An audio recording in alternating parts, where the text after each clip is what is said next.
Dear learners, welcome to the course on Essentials of Financial Management.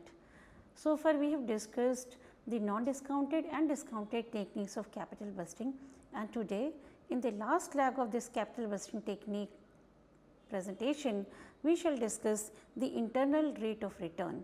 And in this lecture, we shall try to cover the concept of internal rate of return, methods for calculating IRR, advantage and limitations of IRR, and also some of the questions that will discuss practically the calculation of internal rate of return in various scenarios. Let us start with the need for IRR. Traditional methods like the average rate of return and payback period method fail to account for the timing of cash flow, and which is very important for accurate decision making process. And in order to address this limitation, discounted cash flow methods have been developed, and these methods incorporate both the magnitude and timing of expected cash flows and discounting them to their present values. Among all the DCF techniques, we will discuss the net present value method, profitability index method, and internal rate of return method. And today, after covering NPV and profitability index, we shall be focusing on the IRR. What is internal rate of return? This is a very complicated method for finding out the feasibility or viability of the project. What is done within the method of calculating IRR? Let us say IRR is the discounted cash flow technique to find out that discount rate which makes the sum of the present value of cash inflows, that is present value of CIF, equal to the initial cost of the project, better known as present value of cash outflow. So, in other words, the internal rate of return is that rate which equates the present value of net cash benefit to present value of net investment outlay. What are the features of IRR? Number one, this very well adhere to the principle of time value of money, but as the NPV was very simple, because with the help of cost of capital, all the future cash inflows were discounted to their present value, and if this value was greater than the present value of investment outlay, the project was selected. But in this method, the trial and method is used in order to find out the IRR. Here, once we have the internal rate of return method, what is the use of it? Now, IRR would be compared with the cost of capital of the firm, which is better known as the hurdle rate, WACC, or sometime even the cost cutoff rate. So, if project having IRR greater than the cost of capital would be selected, but suppose if there are more than one project exceeding the cost of capital, then the project having the highest IRR would be preferred by the management. So, in short, the IRR method is a technique whereby the company or the manager tries to find out the rate of return which will equate the PV NCB with the PV NIO. The formula for finding out the IRR typically lies in the method of trial and error, but the equation says that this C, which is present value of net cash outlay, would be equal to the present value of all the cash inflow incurred in the year 1, year 2, or in the end of the project. And with the help of this equation, the management would make several attempts to find out the value of R that caused the sum of the discounted cash flow become equal to the initial cost of the project, and that cost is nothing but the internal rate of return. So, when we are ready to use a trial and error method, what are the steps? Number one, the IRR would be found out by the process of trial and error by picking an estimated rate. It may be depending upon the investment outlay and net cash inflow, it may be picked up from the table, or it may be used one by one in order to find out that IRR. So, here the present value are summed up after picking them up from the table, and the difference between the present value of benefits and present value of investment outlay would be calculated.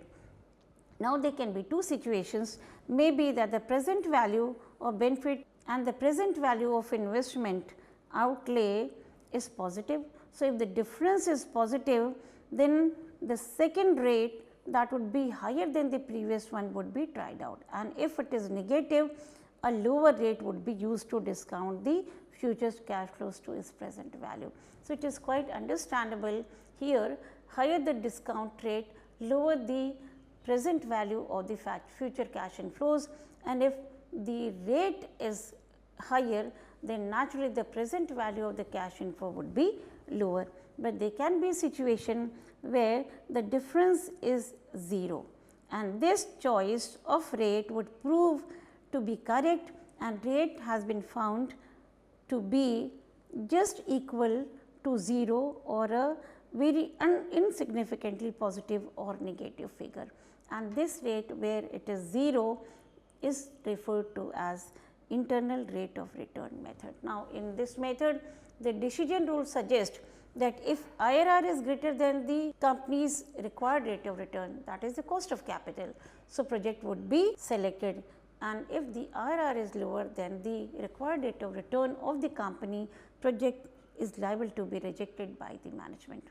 Now, we shall understand the whole concept with the help of one practical example.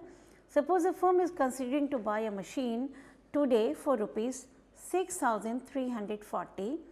The project will yield an annual cash return of 2,000 every year for next 4 years, right, and after the 4th year the business receives nothing. What is the internal rate of return or rate of interest which is being earned on this investment? This is a task in our hand currently, and we have to figure it out at what rate the 6,340 will be equal to the present value of 2,000 received in 4 subsequent years. Now, the objective is to find the rate of return, and here we have got to see that these are the important highlight of the problem. Initial investment 6,340, annual cash flow 2,000 for next 4 years, and so total cash earning would be rupees 8,000 because 2,000 is being received in next 4 years. Now, the job is to be done with regard to exploring the internal rate of return. Here we can pick 1 or 2 discount rate and try to figure out whether it is exactly same as those of the NIO or there is a difference between the NIO and PV of NCB.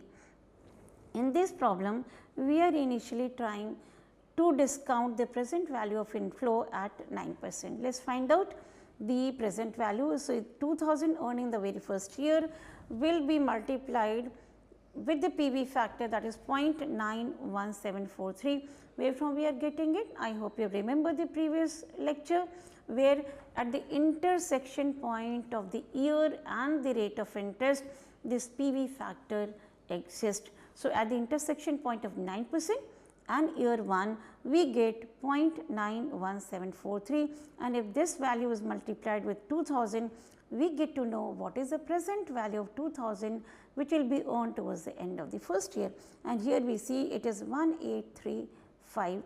The same procedure would be adopted to convert 2,000 which is earned in second, third and fourth year to their present value, and we find that the total present value emanating from the project is 6,479.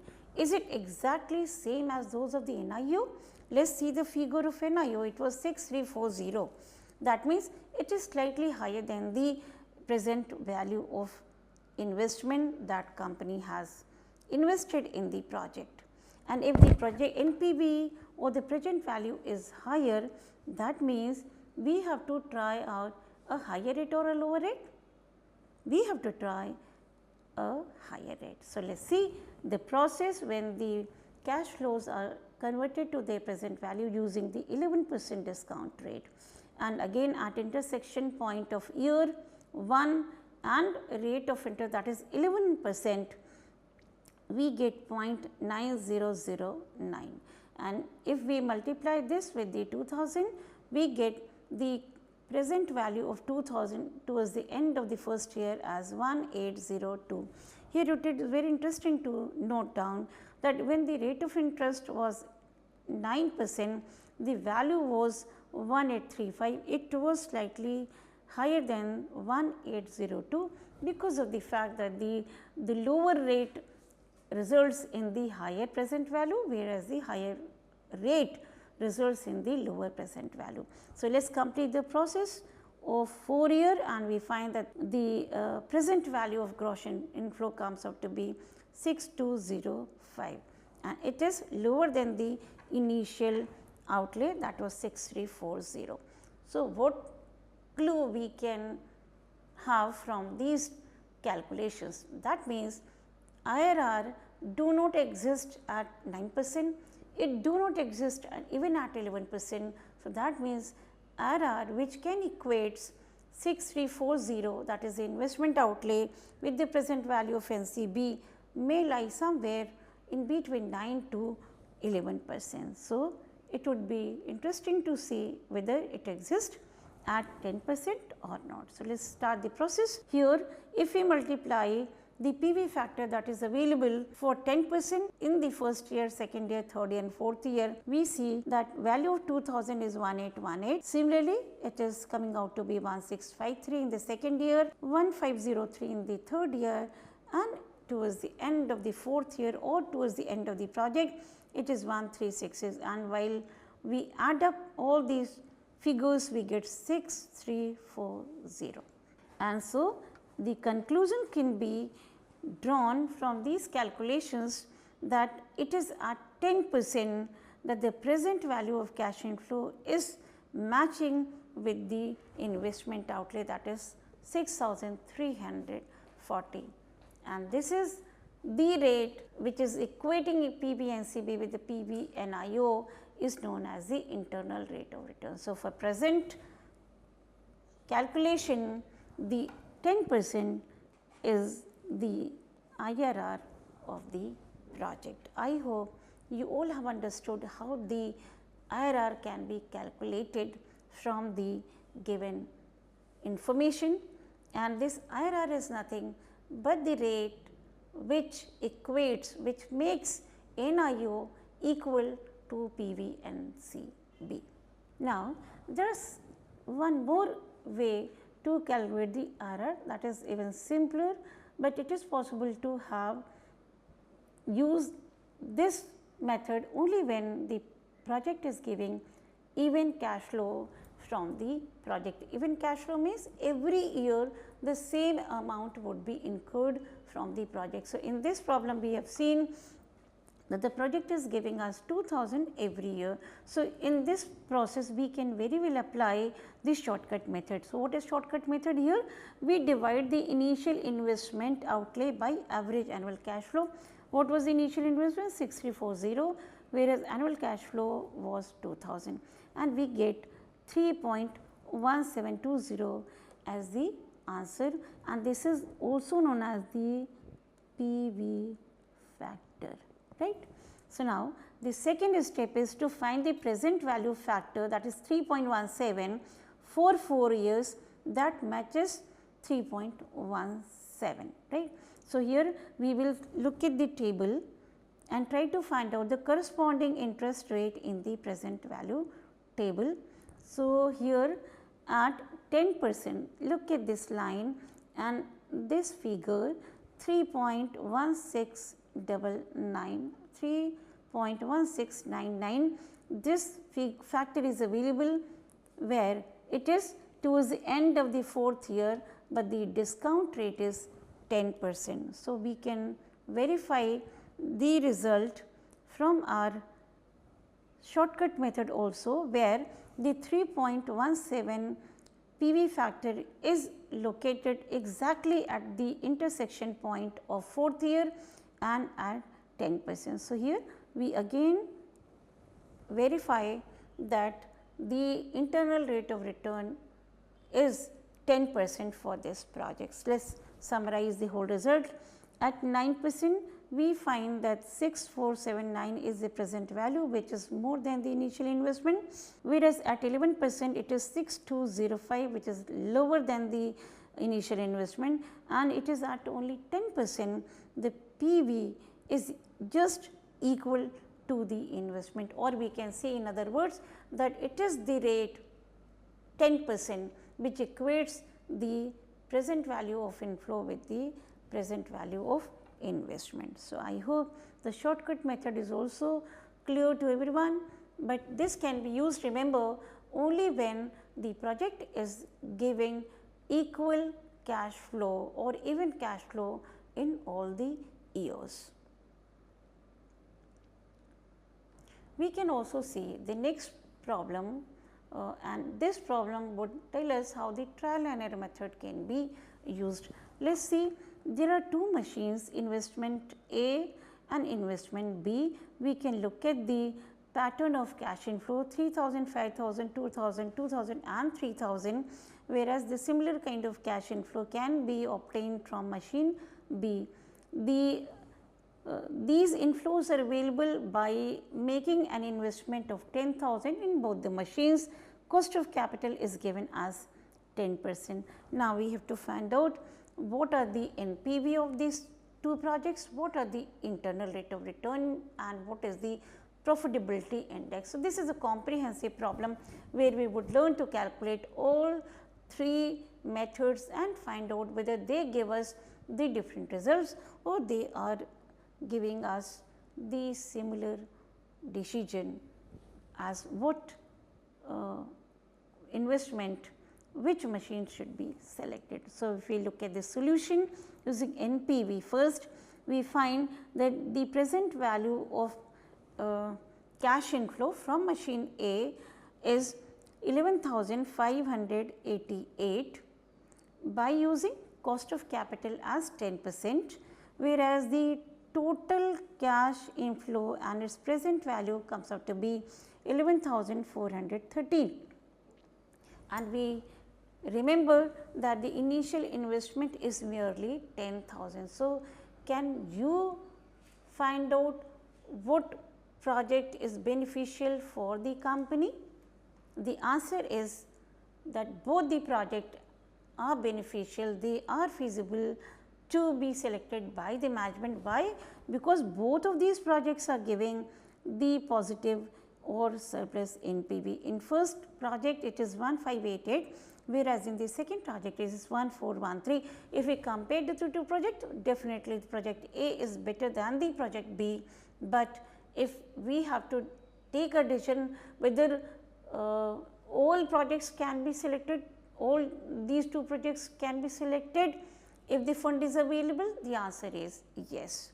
So, that is the decision based on the NPV. Both the projects are worth selecting by the management, but yes, if it is mutually exclusive decision, I hope you remember the concept where one project is selected at the cost of the other. So, in that case the decision would favor the project A.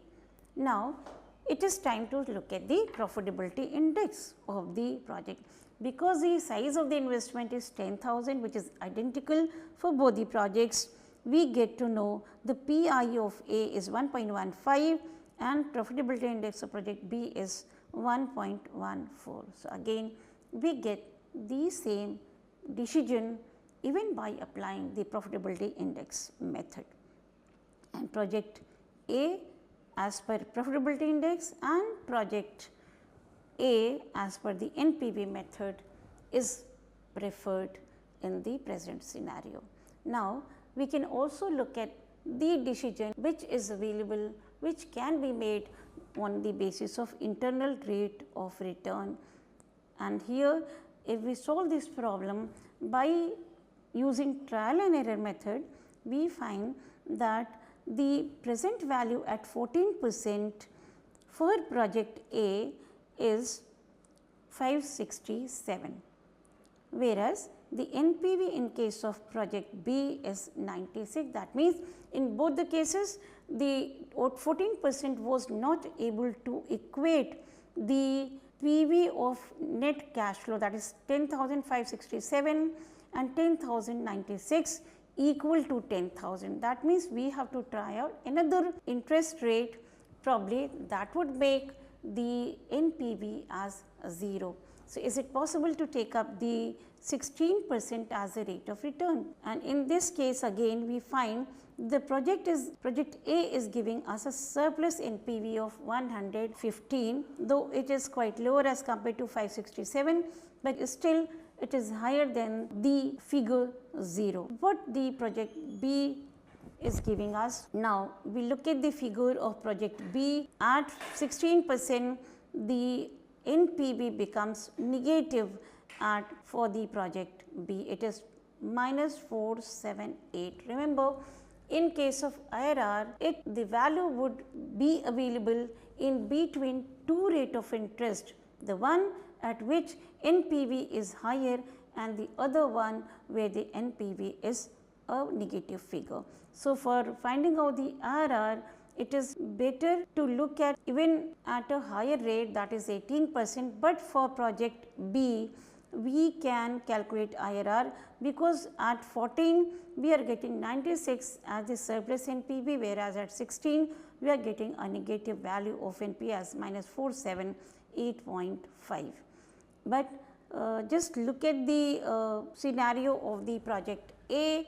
When we were using 16% rate of interest, it was 115, but 18%, yes, we are successful to get a figure which is indicating a negative NPV even for project A. So, we can find out that for project A, the IRR would be in between 16 to 18%, but for project B, IRR is available between 14 to 16%. Now, if we look at the answer, we get that for project A it is 16.543, whereas for project it is 14.334. But when we are not getting the NPV as 0, we have to take the help of another method which is known as the interpolation method. Let us find out how the interpolation method can be used in order to find exact internal rate of return method. I hope this much is clear, that for getting a value that is 0, say the difference between future cash inflows and in present investment outlay is 0, we have to have the different trial, and that is how we are going to get the exact internal rate of return. Now, just try to look at the formula here. The exact internal rate of return is equal to lower rate plus NPV at lower rate upon NPV at lower rate plus NPV at higher rate, and the whole would be multiplied with the difference between the lower rate and the higher rate. So, this is the formula that we are going to use in our problem. So, if we look at the solution for project A, what is the lower rate? It is the 16%, where we are getting 115 as the surplus NPV, whereas the higher rate that gives us the negative NPV is the 18%. So, if we put the formula into this equation, we get 16.543 as the internal rate of return for project A, but for project B the lower rate is 14%,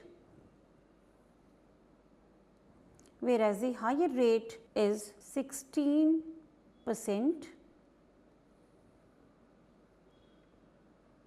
and again by solving the equation we get to know that the internal rate of return method is 14.334. So, this is the use of interpolation method, where we are not getting the NPV as equal to 0, then this method can be used, and the result would be the exact internal rate of return, which equates the present value of inflow to present value equal to present value of investment outlay. This is a comparative chart for the problem. Payback period was 3 years, whereas for project B it was 3.8 years. And why we should select payback period method? When the company is interested to know the quick return and is trying to find out the payback period within which the initial investment would be recovered. As far as net present value method is concerned, it is favoring the investment A, which is giving us higher NPV than the project B. Internal rate of return is also in favor of project A, whereas IRR of project A is 16.54 is quite higher than the IRR of 14.33 in case of the second investment. Profitability index is also suggesting that the 1.16 is better than 1.14, as the value of PR is greater.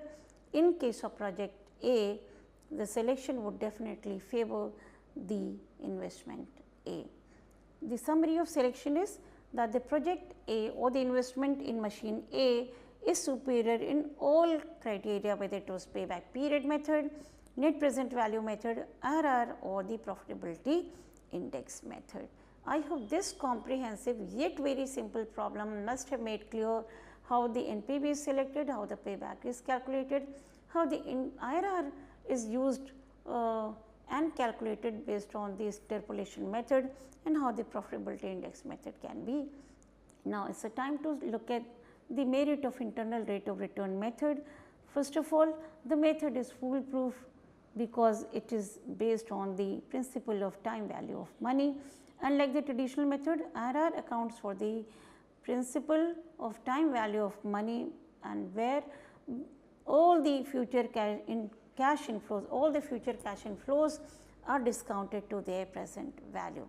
Second is, it is also ensuring that the management is in a position to take an objective decision, because here there are several rates for the different projects, and the rate which is the highest among all the projects would be selected and would be considered to be the most viable project. And this method is also important because in this case the cost of capital is not needed in order to discount the future cash inflow, because we have seen in NPV method that cost of capital is a method which is a very dynamic concept, and it keeps on changing when the financing pattern of the company is changing. So, in that case the IRR is basically a better concept because it is not using the cost of capital for discounting the future cash flows. It is a very flexible method because it may be used across diverse industries and project types, and because of the reason it is a very versatile evaluation technique which may be used by the infrastructure projects to the project launches.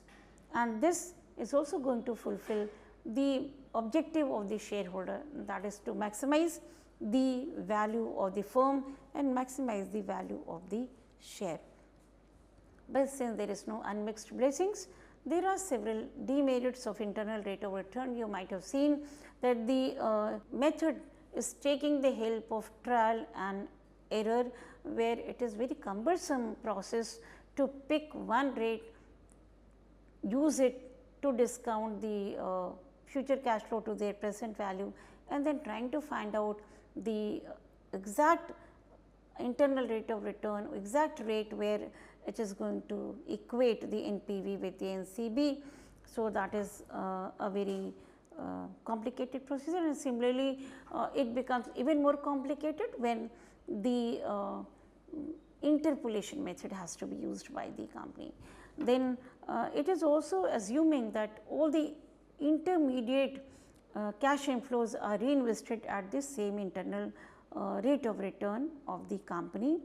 Then it is also inconsistent sometime as far as the result obtained from the non-conventional cash flow technique is concerned, is sometimes be very biased towards the short term projects. So, if we have to use one technique which gives us the best result, it is definitely the net present value method.